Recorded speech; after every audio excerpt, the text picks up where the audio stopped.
So I was told I didn't show the pictures good enough. So I'll try to keep that in mind. Joshua told me he couldn't see. James told me he couldn't see. I said, well, you at least need to sit by each other. She said to sit in the middle of the floor like kids. I told him, I said, why don't you come sit in the floor like you did when you were There's an empty chair here. Yeah, I'm Yeah, fine. go sit by Granny. She might bite me. I agree. Okay, here we go. I'll be fine. That's what it is indeed. Picture. That day was an exceptionally busy one, along with the schooling of the 3 older children. But they all studied well and helped, hoping for the day to clear. About 3 o'clock, the sun began to shine. Brother Bowman thought, there is a possibility that we might get to go. He took the boat out for the 20-minute trial run in order to test the water. After finding the water smooth, he went into the boathouse and asked the weather report for the night. One of the crewmen read 2 instruments and said, you'll have no trouble at all as far as the weather is concerned. They said, let's load up and go to Atajima. With blankets, they could bundle up and stay warm. Kyoko had gotten home from work and wanted to join them.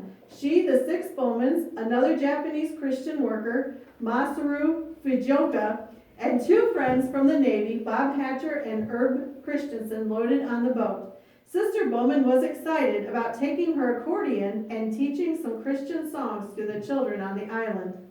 The Bowmans had started Bible studies in their house for those in the Navy. Bob had been attending and was learning more about the Bible. He had already gotten saved, and they were helping him to grow in the Lord. When he knew that they were making this trip, Bob said, I want to go. Things were going well. In fact, Bob said, it's really riding nice, isn't it? About that time, Brother Bowman felt water spraying on his feet. When he snapped on the light, he saw they were in trouble. Water was shooting in the engine room. Oh.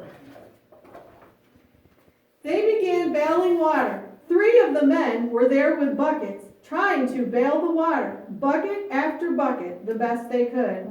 The water kept coming up, higher and higher.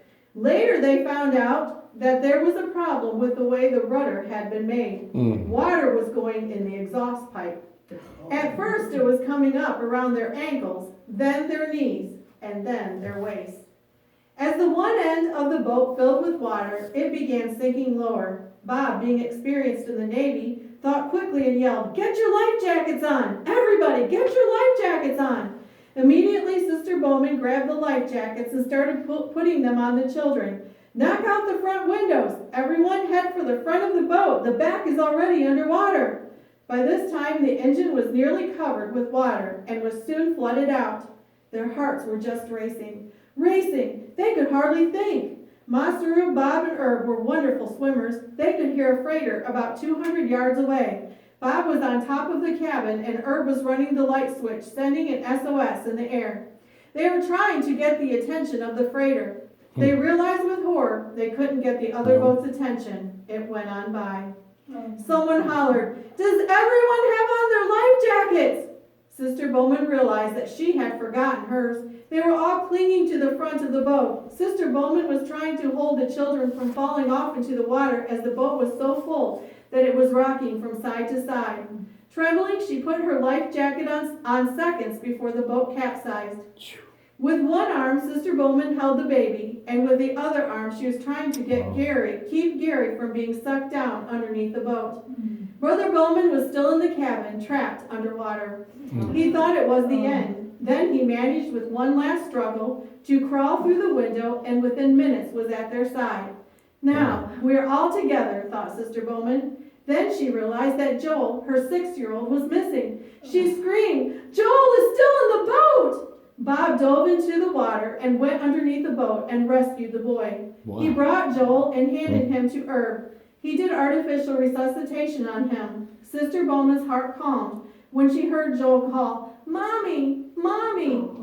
They had only one life preserver. They put Joel on it, and the rest of them gathered around, clinging to it and the rope. Brother Bowman took the baby, holding his little head out of the water, the freezing cold water. At first, the children were hysterical, screaming and crying. Sister Bowman was worried that they might swallow the salt water. She said, "No, don't cry, pray." The children calmed down and didn't cry again. Masaru asked, "Should I swim to the island to get help?" "Yes, please go get help," Sister Bowman answered because she knew that he was an excellent swimmer. Although he did his very best, the dear man never made it. Oh, The only thing that comforted their hearts was that he was ready for heaven. They could hear other boats go by in the next 2 hours. They yelled, "Help!" But over the roar of the boat's engines, they never were heard. A boat would come by and they would yell, "Help! Help!" And they would hear the sound of it going away. Then another boat would come and they would yell for that boat. None of the people in the boats could hear. After a long time in the freezing water, they said, "No one is going to find us. We're going to have to start swimming toward the shore." Bob said, "I think in 2 or 3 hours we can be there." Oh, that's. Here,